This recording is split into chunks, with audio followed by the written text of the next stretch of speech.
ব্যাচগুলো দিয়ে দাও। বন্দে মাতরম। তৃণমূল কংগ্রেস জিন্দাবাদ। মামাটি মানুষের নেত্রী মমতা ব্যানার্জি জিন্দাবাদ। আহমেদ হোসেন জিন্দাবাদ। অভিষেক বন্দ্যোপাধ্যায় জিন্দাবাদ। বন্দে মাতরম। বন্দে মাতরম। বসিয়ে দিন তো ওনাকে, যে আজকে আমাদের এই দলে যোগদান করেছেন উনি, ওনার মুখে কিছু বক্তব্য আমাদের তৃণমূল কংগ্রেসের যারা কর্মী আছেন করছি। সৈকত সামনে এসে দিয়ে পিছনে ধরে দেখো, বিভিন্ন সংগঠনের সঙ্গে উনি যুক্ত ছিলেন। ভালো ভালো রাজ্য জেলা কমিটি থেকে শুরু করে সমস্ত জায়গায় উনি ছিলেন। সেরকম আমরা ব্যক্তিত্বকে আমরা পেয়ে আমরা ধন্য মনে করছি এবং আমরা যথাযথ ওনার সম্মান রাখার অঙ্গীকার ওনাকে আমরা দিলাম। আমার বিজেপি ভাইদের আমাদের আমরা একটা জিনিস খেয়াল করেছেন, আমাদের যেটা মাস্টারমশাই বলছিলেন, আমাদের মাননীয় মুখ্যমন্ত্রী মমতা বন্দ্যোপাধ্যায় যে উন্নয়নের প্রকল্পে সামিল হওয়ার জন্য আমাদের এখানে 7টা বুথে যারা বিজেপির প্রতিদ্বন্দ্বিতা করছিল তৃণমূল কংগ্রেসের, সেই সব প্রার্থীরা আজকে আমাদের এখানে যোগদান করেছে। এটা কম কথা নাই। আর ওনার যে জিংসেনটা ছিল সেটা আমাদের মাস্টারমশাই আরো একবার আপনাদের সাংবাদিক বন্ধুরা অনেক আছেন তাদের সঙ্গে আরো একবার উনি শোনাচ্ছেন যে আমাদের গোলক সভাপতি সম্মেলনটা এখানে শেষ করবেন। আমি সাংবাদিক বন্ধুদেরকে ধন্যবাদ জানাচ্ছি, আপনারা এসেছেন। আপনারা আমাদের এখানে দুটি খাওয়া দাওয়া করে যাবেন। আমাদের যারা যোগদান করেছেন সমস্ত ভাইয়েরা আছেন, আমাদের এই গ্রামের যারা সমস্ত মানুষ আছেন, আমাদের সৈকতের নেতৃত্বে সৈকত পরিচালনা করবে খাওয়ার ডিপার্টমেন্টে। আমি দায়িত্ব প্রথমেই ওকে একটা দলের তরফ থেকে ওকে এটাই দিলাম যে প্রত্যেক খাওয়ার দায়িত্ব আমাদের ছেলেরা করাবো। আপনারা সহযোগিতা করবেন, আমরা ভালো থাকবেন, সুস্থ থাকবেন। বিভিন্ন সদস্যা কর্মীবৃন্দ সকলকে আমার প্রণাম, ভালোবাসা, অভিনন্দন জানাই আমাকে এই দলে জায়গা ও সুযোগ করে দেওয়ার জন্য। আমি বিগত 9 থেকে 10 বছর বামপন্থী রাজনৈতিক দলের সাথে যুক্ত ছিলাম, বিভিন্ন দায়িত্ব সামলেছি, কিন্তু সামলাতে গিয়ে যে সমস্যার সম্মুখীন বা বাধার সামনাসামনি হয়েছি তাতে আমার কাছে মনে হয়েছে প্রকৃত বামপন্থী একমাত্র মমতা ব্যানার্জি।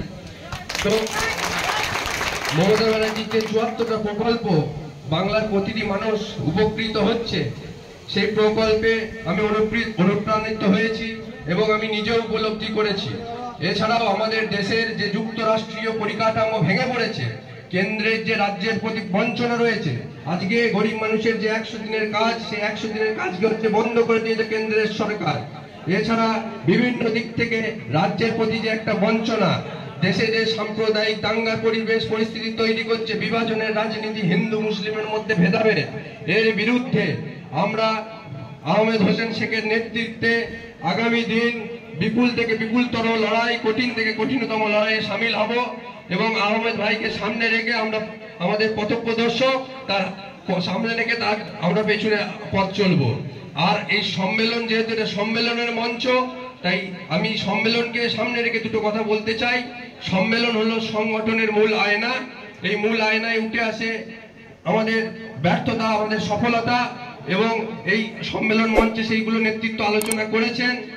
আশা করি আগামী দিনে আমরা বুথে যে যারা বুথে ফিরে যাব এবং বুথকে নিজের দুর্গ বানাবো এবং আগামী যে বিধানসভা নির্বাচন আহমেদ হোসেন শেখ সকলের দেবদূত, সেই দেবদূতের নেতৃত্বে আগামী দিন আমরা বিপুল ভোটে এই এলাকায় হচ্ছে লিড দেবো এবং আহমেদ হোসেন শেখকে জিন্দাবাদ, বন্দে মাতরম, মমতা ব্যানার্জি জিন্দাবাদ, অভিষেক ব্যানার্জি জিন্দাবাদ, এই বলে আমার বক্তব্য। এই কর্মী সম্মেলনে যারা যোগদান করলেন, যেমন সৈকত ঘোষ থেকে শুরু করে সকলকেই আমার শুভেচ্ছা রইল। তারা মমতা ব্যানার্জির উন্নয়নের সাথী হতে আমাদের এই দলে যোগদান করেছেন, তাদের সকলকে আমার প্রণাম এবং শুভেচ্ছা রইল। তারা ভালো করে কাজ করুক, হ্যাঁ এই বলে। এবং 21শে জুলাই, আর একটা কথা, 21শে জুলাইয়ের কথাটা বলতেই হয়, প্রতি বছরে নয় এবছরও আমরা 21শে জুলাই আমাদের পঞ্চায়েত সমিতির সভাপতি আহমেদ হোসেন শেখের নেতৃত্বে কয়েক হাজার কর্মী সমর্থক নিয়ে আমরা ধর্মতলা সমাবেশে যোগদান করব এবং সবাইকে সাফল্যমণ্ডিত করব, এই আশা ভরসা রেখে সকলকে জাতীয়তাবাদী অভিনন্দন জানিয়ে আমি আমার ক্ষুদ্র বক্তব্য শেষ করলাম। জয় হিন্দ, বন্দে মাতরম, তৃণমূল কংগ্রেস জিন্দাবাদ, মমতা বন্দ্যোপাধ্যায় জিন্দাবাদ, অভিষেক বন্দ্যোপাধ্যায় জিন্দাবাদ। আমরা বললেই তো হবে না, চাইলেই হবে না, তবে আমাদের সেই মতো প্রচার, আমাদের সেই মতো সকলে কাঁধে কাঁধ দিয়ে লড়াই করতে হবে। আমি একটা কথা বলবো যে আমরা একটা সংসার, এই সংসারের মধ্যে অনেকে থাকে। আমি জানি যে মির্জাফর আমাদের ছিল তাই 1993 সালের 21 জুলাইয়ের পর তিনি বুঝে গিয়েছিলেন যে কংগ্রেসের সঙ্গে সিপিএমের একটা ভয়ঙ্কর রকম আঘাত আছে। তাই আঘাত থেকে বেরিয়ে এসে তিনি নিজের একটা দল করেছিলেন 1998 সালের 1 জানুয়ারি পশ্চিমবঙ্গে তৃণমূল কংগ্রেস। আমরা হচ্ছি সেই তৃণমূল কংগ্রেসের সদস্য। আজকে সেই লড়াই আমাদের চলছে। অনেকে বলেছিল এই দল অজয় মুখার্জি বাংলা কংগ্রেসের দল, এই দল ওই প্রণব মুখার্জি কংগ্রেসের সম্মেলন অর্থাৎ কর্মীদেরকে নিয়ে আলাপ আলোচনা।